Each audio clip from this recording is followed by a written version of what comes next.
मिथुन जी, अगर आप तक मेरी आवाज पहुंच रही है, मैं प्रदीप भंडारी बोल रहा हूं। हम लोग एग्जिट पोल में ये कह रहे हैं मिथुन चक्रवर्ती जी कि बीजेपी 162 से 185 के बीच में आ रही है और बीजेपी की बंगाल में सरकार बन रही है। बाकी सब एग्जिट पोल जो है कुछ और प्रोजेक्ट कर रहे हैं, कंजर्वेटिव है, कुछ टीएमसी कह रहे हैं। आप मिथुन जी जितना जमीन पे घूमे हैं, बहुत शायद ही कोई घूमा होगा। मैंने तो खुद आंखों से देखा, आपकी रैलीज के अंदर 1-1 लाख 2-2 लाख लोगों की भीड़ ग्रामीण पाड़ा में आती है। क्या आपके इनिशियल रिस्पॉन्स है मिथुन दा? देखिए, आपने कहा कि 162 से लेके 185। देखिए, मैं परसेंटेज की वोट, परसेंटेज ये सब नहीं देखता। मैं रैली देखता हूं। I look at the people's body language. I am an actor.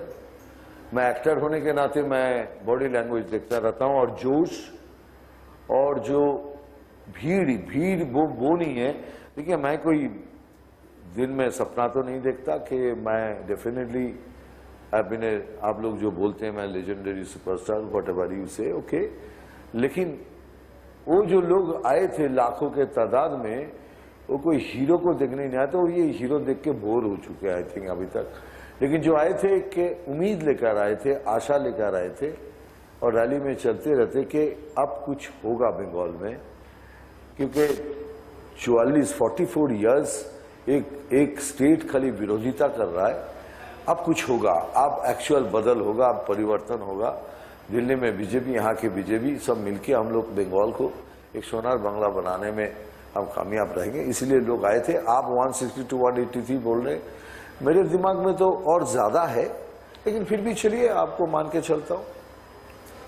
मिथुन जी, आपसे मैं जानना चाहता हूं कि आप जिस हिसाब से, जी मिथुन दा, आपकी जिस हिसाब से रैलीज रही है, मेरी टीम ने देखी, हमने देखा है लाखों की तादाद में भीड़ आई है। शायद ही प्रधानमंत्री नरेंद्र मोदी, अमित शाह जी के बाद में भीड़ इतनी आई है, आपकी रैलीज के अंदर आई है। क्या लोगों का मोटिवेशन रहा है मिथुन जी आपके हिसाब से, पर्टिकुलरली ग्रामीण इलाकों में? मुझे याद है कि किस तरीके से जब आपने पुरुलिया के अंदर करी थी सभा, तो कैसे जाम लग गया था। क्या ग्रामीण इलाकों में क्यों आदमी आपकी तरफ पहुंच रहा है, क्यों पहुंच रहा है? और दिल्ली के अंदर सब बैठे हुए लोग कह रहे हैं तृणमूल कांग्रेस जीत रही। ठीक है, देखिए, जो भी जीते हैं उनको तो, अगर जीतेंगे तो हमारी तरफ से एडवांस में हार्दिक शुभकामनाएं। लेकिन जो लोगों को हमने देखा है अपने रैली में, देखिए, prime minister sir is been a big star, superstar. Amit ji के भी रैली देखें। लेकिन मैं नया हूं और पार्टी में ज्वाइन किया हूं।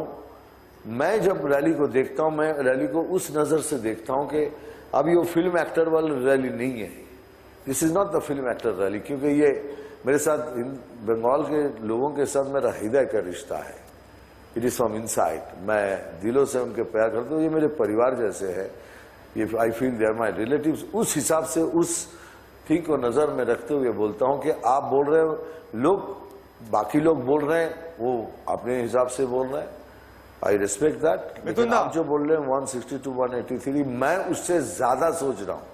अभी टाइम जैसे जलता जाएगा, I think things will come brighter and bigger and. हमने ये देखा है कि प्रधानमंत्री नरेंद्र मोदी, अमित शाह जी के बाद अगर किसी का तृणमूल कांग्रेस पे अटैक हुआ, तृणमूल कर रही है अटैक, तो आप पे अटैक कर रही है। मिथुन दा, वो कह रहे हैं कि आप कोविड प्रोटोकॉल का फॉलो करते हैं, आप पे तृणमूल कांग्रेस इतना अटैक क्यों कर रही है मिथुन दा?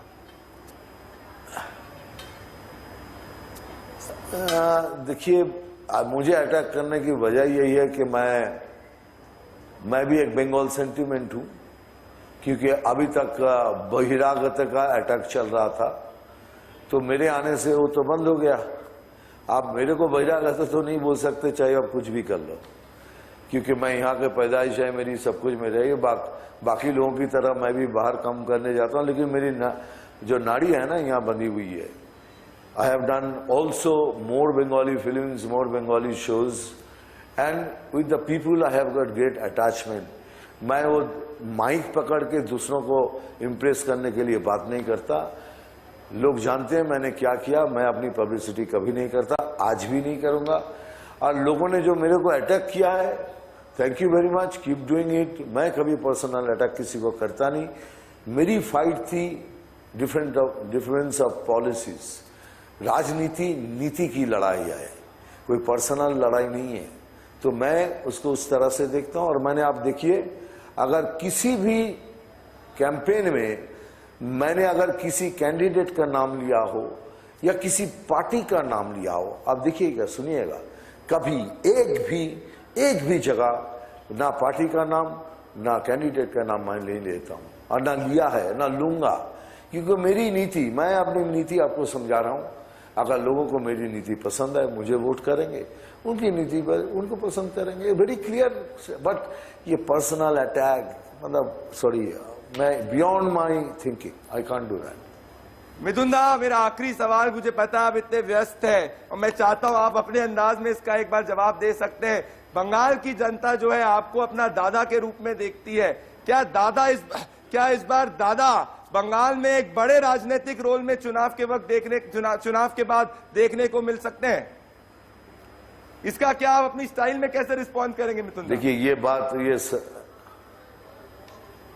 नहीं, ठीक है, आपने मुझे सवाल किया, मैं पहले भी जवाब दिया हूं। अगर पार्टी मतलब और दिल्ली मतलब हमारी पार्टी समझती है कि मैं उस लायक हूं, तो ऊपर से दिल्ली से पीएम सर हैं, अमित शाह जी हैं, नड्डा साहब हैं, संतोष जी हैं, सब बड़े बड़े जो हमारे लीडर्स हैं, वो सोचेंगे, वो फिर हमारे कोलकाता के लीडर्स को बताएंगे, उसके बाद वो मेरे पास आएंगे इस चीज़ से। अगर आए, अगर if it is a bigger thing, मेरा खाली एक ही है, अगर हम पावर में आते हैं, अगर BJP comes to power, which I am sure it will come, तो मैं जो वादे किए हैं, पीएम सर के जो वार्ता हमने पूरे बंगाल को फैला दिया है, गांव गांव, इवन छोटे गांव तक मैं गया हूं, बस मैं चाहता हूं कि वो वादा मैं पूरा करूं, मुझे वो शक्ति, वो पावर मुझे दे दे, I will definitely take it. Mithun da, दर्शक मुझे कॉल करके बोल रहे हैं कि एक बार मिथुन दा का एक डायलॉग हो जाए। मिथुन दा ने जब ब्रिगेड से बोला था हमें जल दो रहा नहीं, हमें बेले दो रहा नहीं, लोग जो है उसमें किस तरीके से झूमे थे वो हमारी टीम ने बताया था। मिथुन दा, एक बांग्ला के अंदर